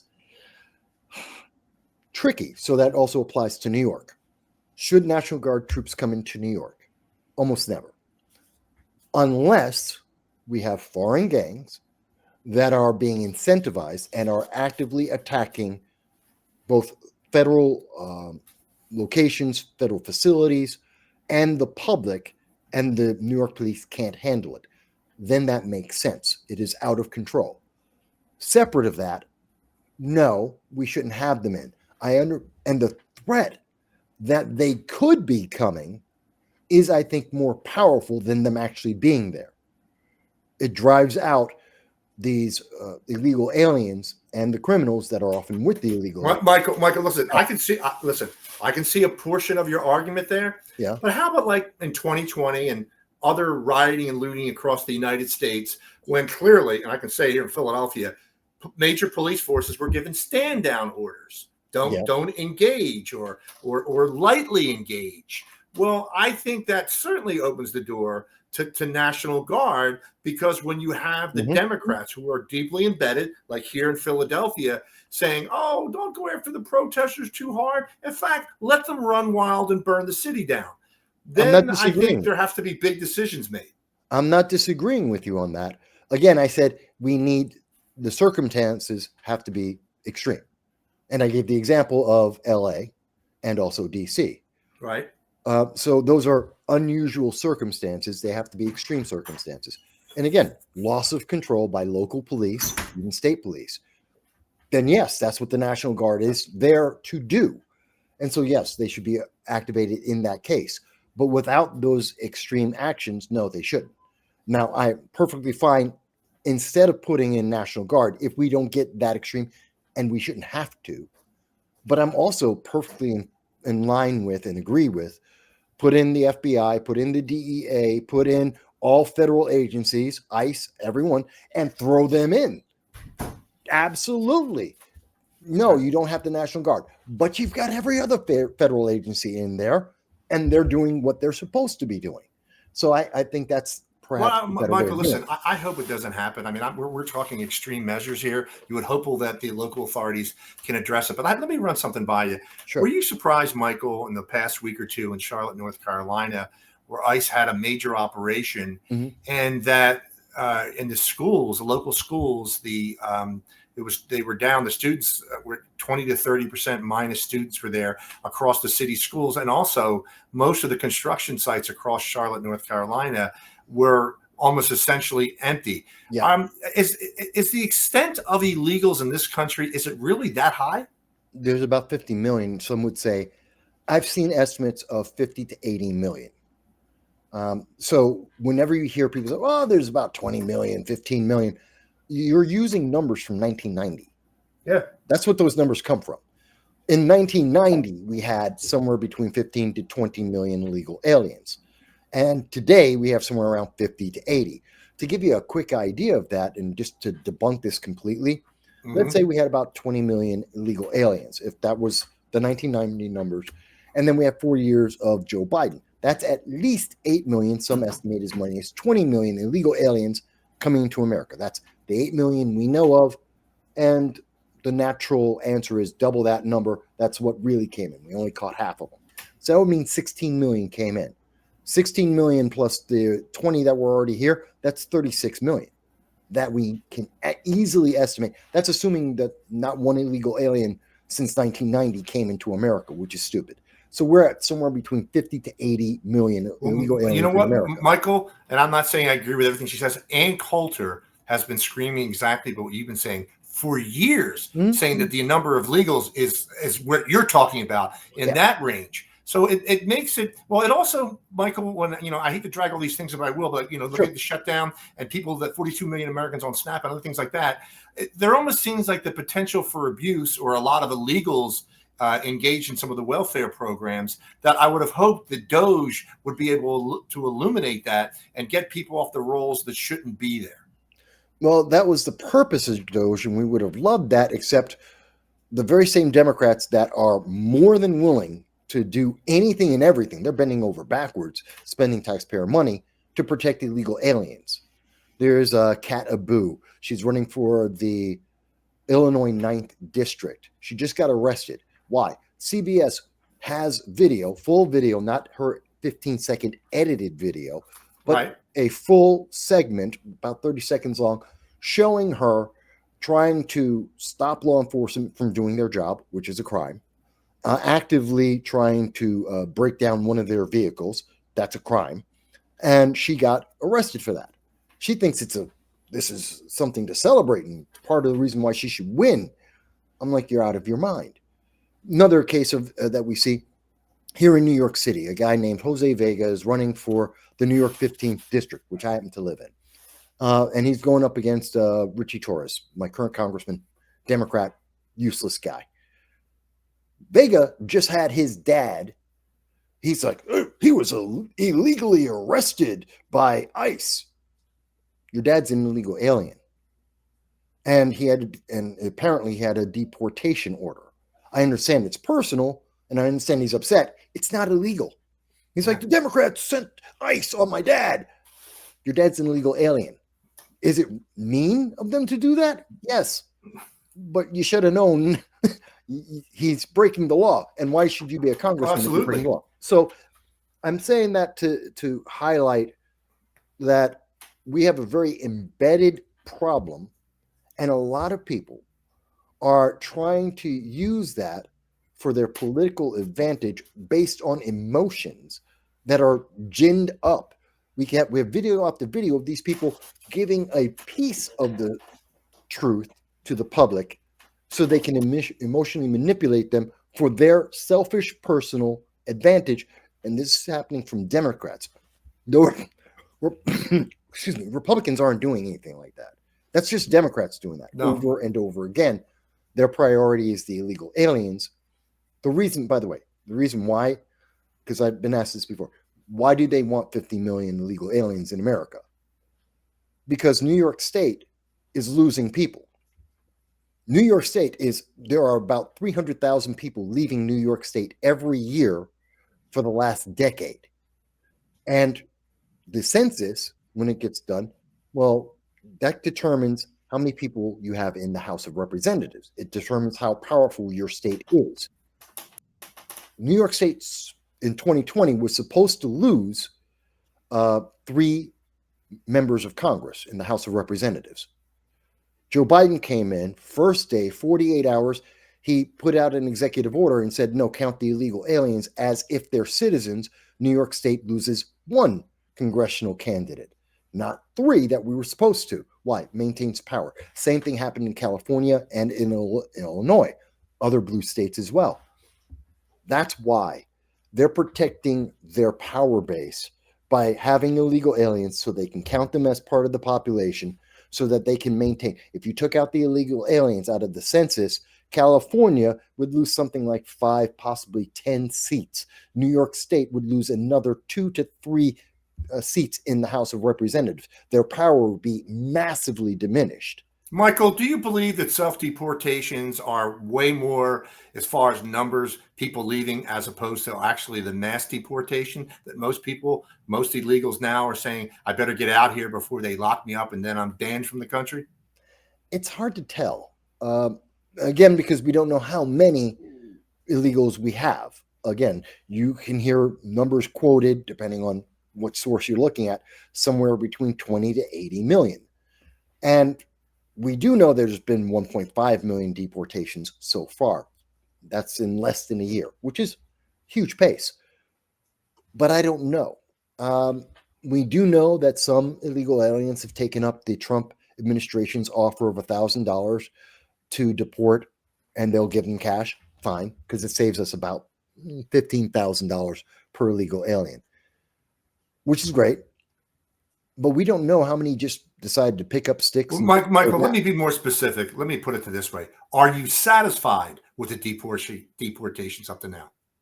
I'm perfectly happy with mass deportations in all of the aspects, both those that are done because of fear and also those that are being done because of actual legal action.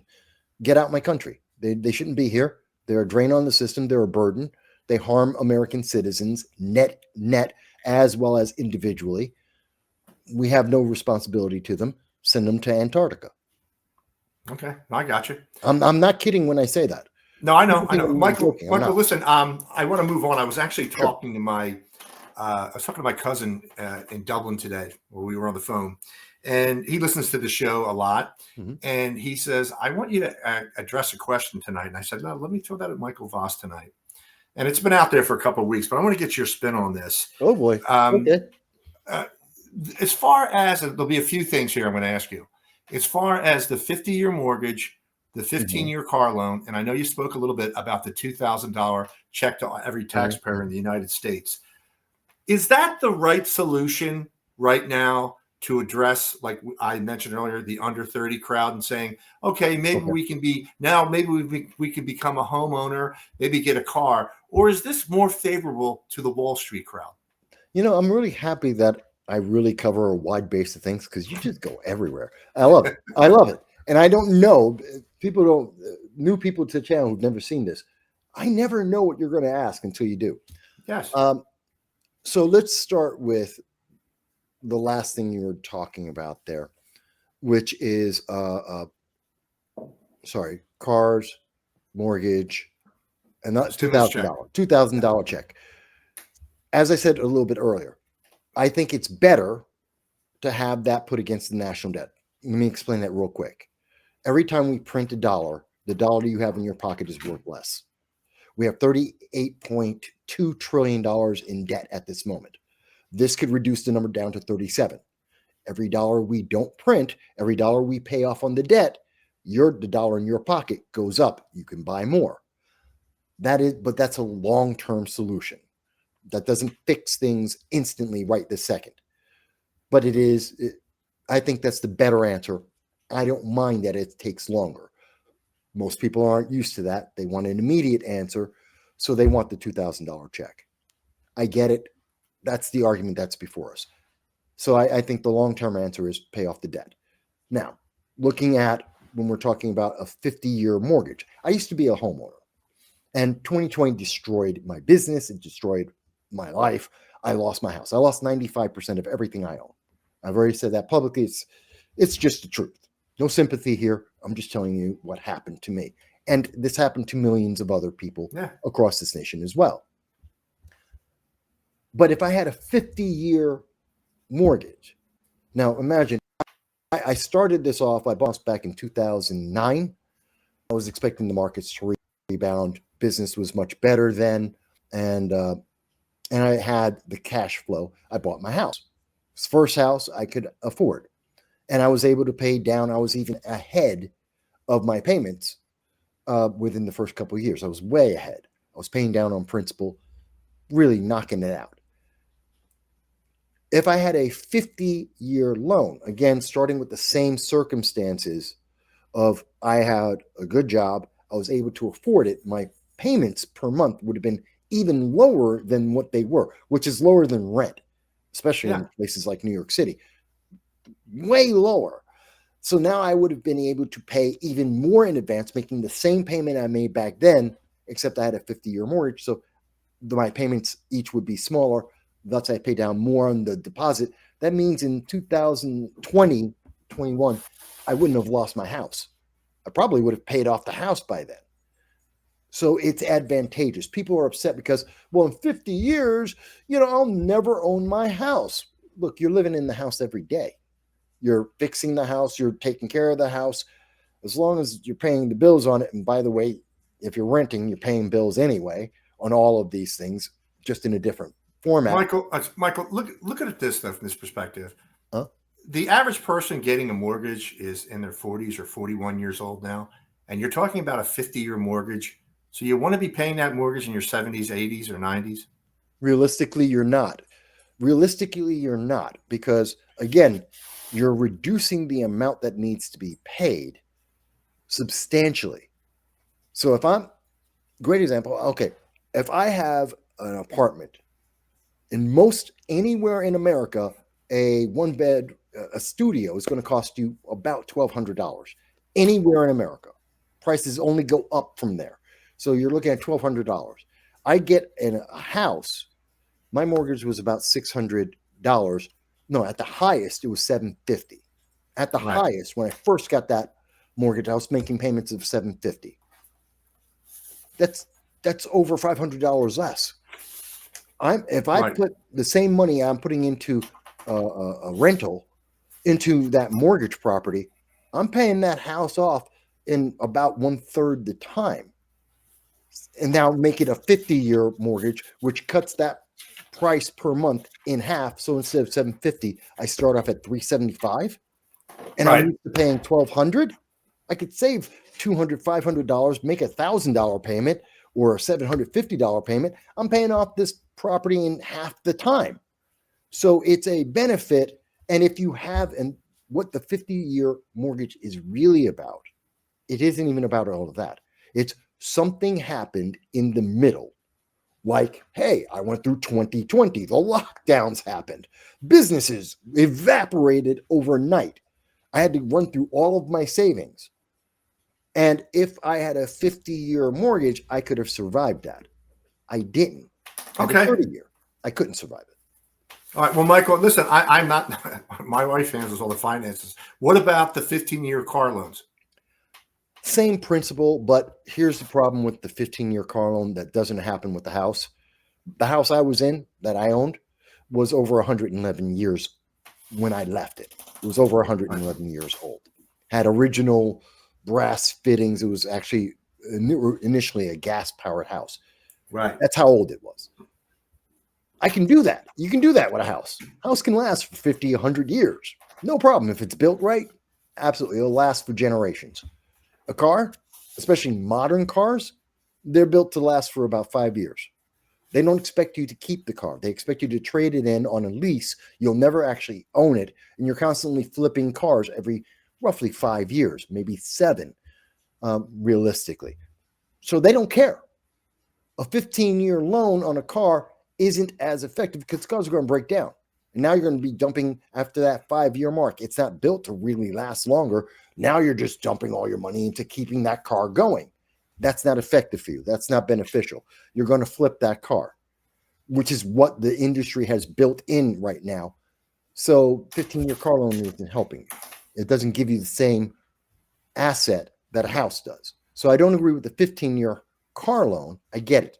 Make the cost lower for people to get in, but they're going to be stuck with that car because now you have to pay off that loan as opposed to a lease where I can just get back. I return the car, get a new one, and I keep going. Same amount of payment, new car. It's not the same thing. No, I got you. I got you, Michael. No, listen. I do have to. I want to get one more subject if we can in here, but it may take a couple minutes to explain. I'm just going to ask you a basic question, and then we'll break down the specifics to it. Do you believe that there will be peace in Ukraine and Russia, that the war will essentially be over before Christmas? No. But the war will end, and relatively soon. But no. Russia is going to be. The deal has been agreed to by the Ukraine because it was always going to be agreed to by the Ukraine because they don't have a choice. They're in a war of attrition. They are losing now, and they will only lose worse the longer this goes. They know that. Russia knows it. Everyone in the world knows it. Now, a lot of people who just follow headlines, they don't know that, and they're being told, no, fight forever. That's the EU. That's Macron in France. That's American headlines. That's not the truth. The real truth is war of attrition. Ukraine has less people, less resources. They will lose. And they are. It's just a matter of how fast they lose everything. Michael, it has been catastrophic for Ukraine and to a lesser extent, Russia. And I do believe when President Trump says this would have never happened if I was in office, I do strongly believe that would be the case. Now, after, the amount of deaths in, let's say, Ukraine, you hear estimates 1.5, 1.7 military. You've got millions spread all over the world. It's a humanitarian disaster. You have our government, me and you taxpayers paying hundreds of billions to Zelensky. And of course, some of that money, well, we don't know where that went. Some of the arms, we don't know where that went. I want to extract ourselves out of this nonsense. And I do believe what you believe. I'm not as optimistic as President Trump or Marco Rubio saying we've made significant progress. This should be over soon. You can put soon in quotation marks. What does soon mean to you?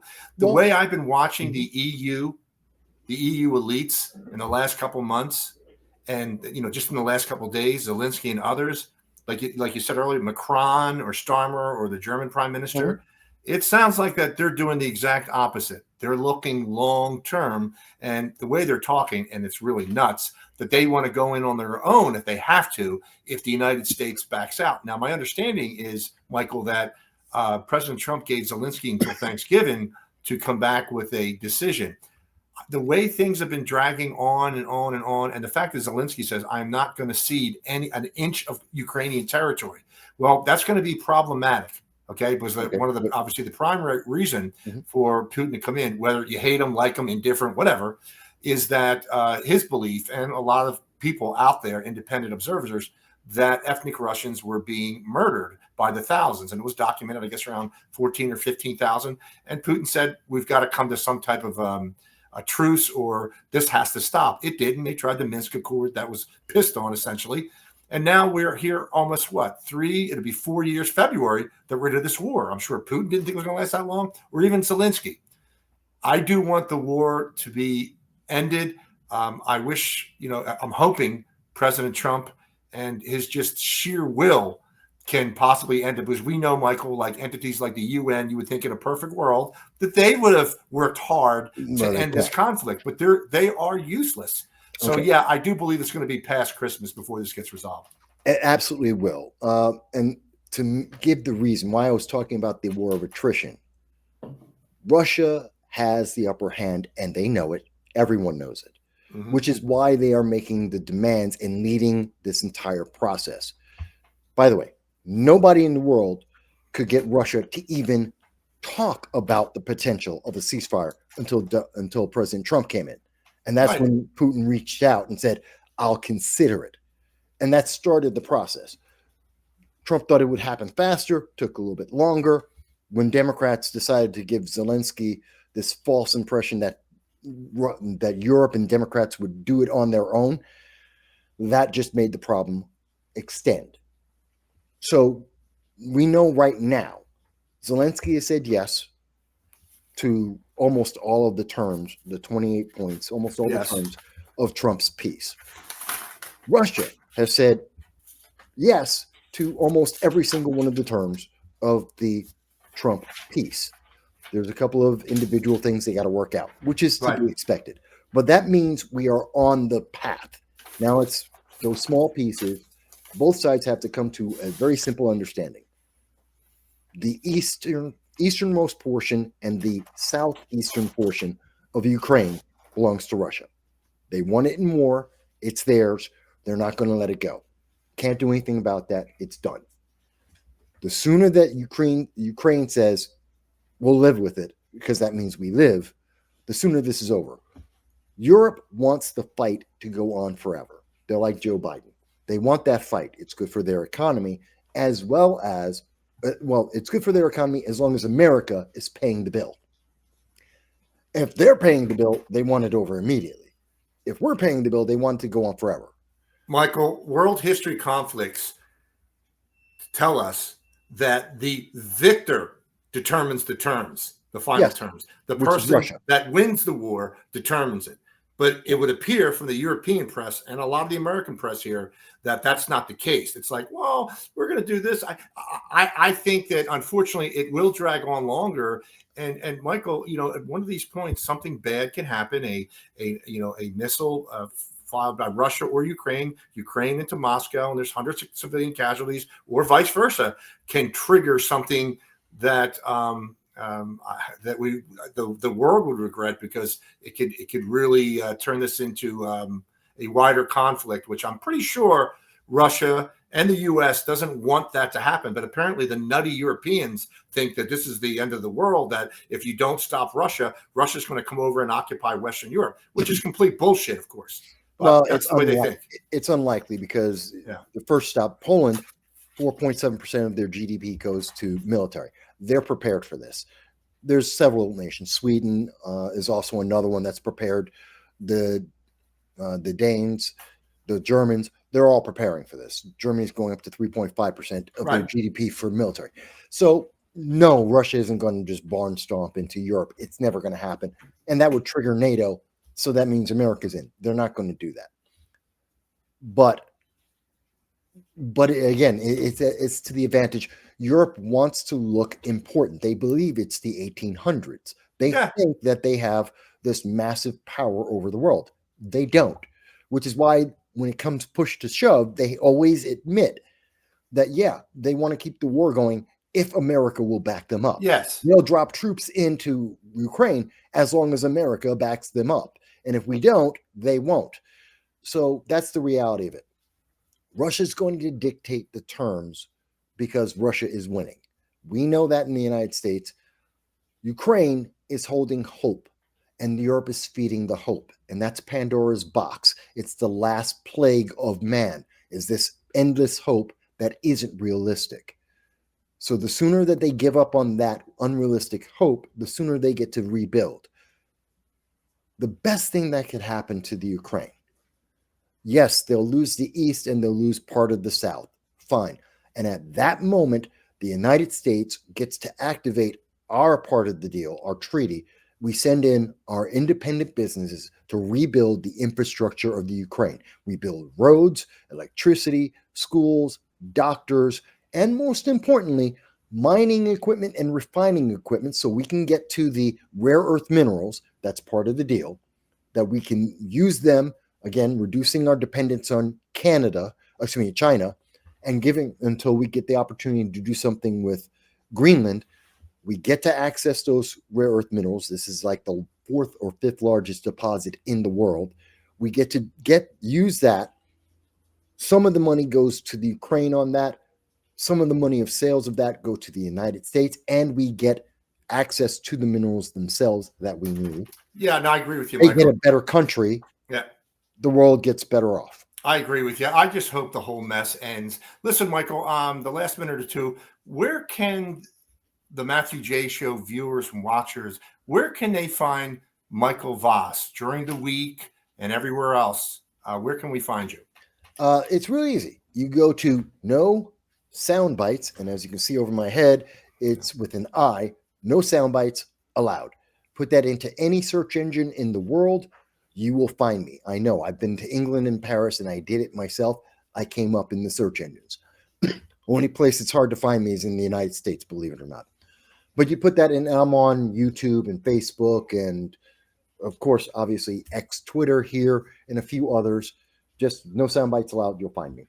And Michael, the Sunday show starts at 2:30, right? Yeah, every Sunday. I've been doing political commentary for 20 years. I've been doing YouTube for 15, and I've been doing a show every Sunday at 2:30 p.m. Eastern Standard Time. That's my Sunday live stream.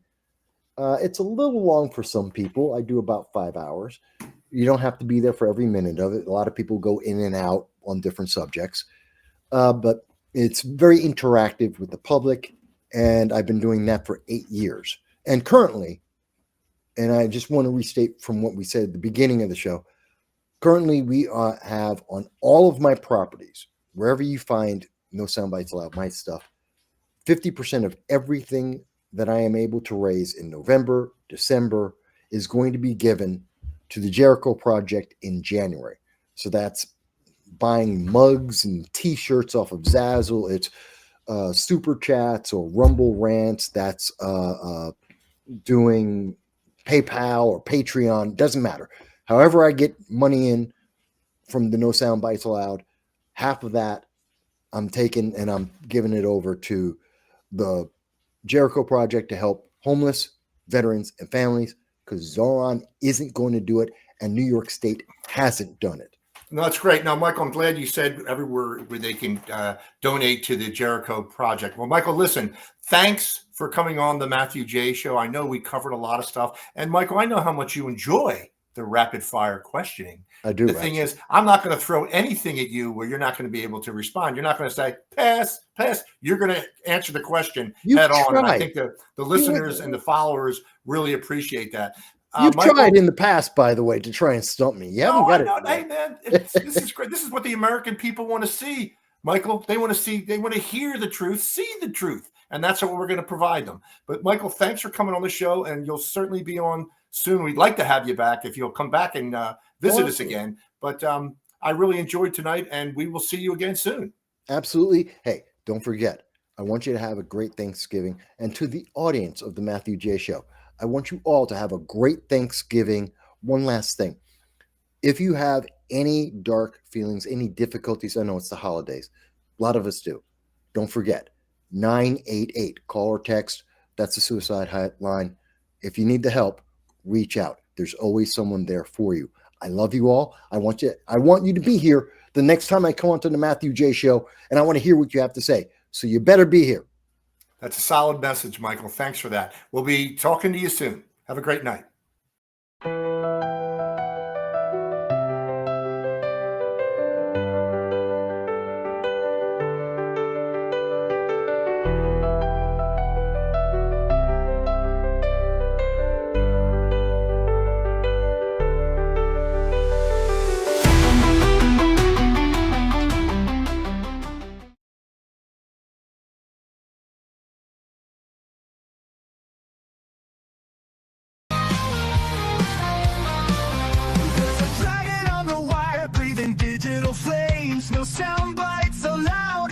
name of his game. With a coffee in one hand and his puppy on his lap, cigarettes curling, smoking his political trap. Michael Vass roars through the screen, he flies, painting red and blue skies with his fiery cry. He's the world's watchdog, calling out the bluff.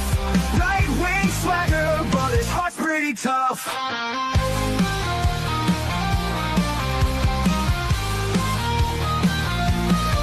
He's a Republican dragon with his truthful slight, fights the battles unseen in the shadows of the night. From policy to passion, he breaks it all down, giving a voice to the voiceless, wearing his crown. Caffeine-fueled mornings, the smoke curls dance, Puppy at his feet, giving life one more chance. Through algorithms and bias, he cuts straight and clear.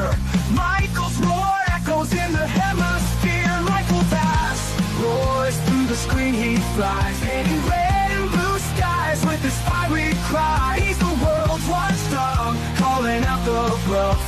Right-wing swagger, but his heart's pretty tough.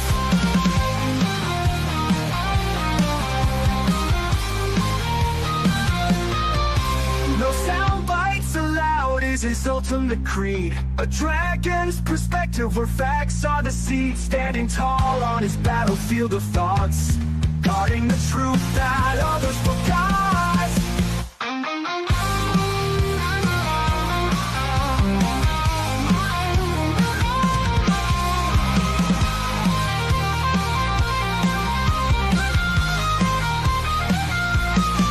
Michael Vass roars through the screen, he flies, painting red and blue skies with his fiery cry.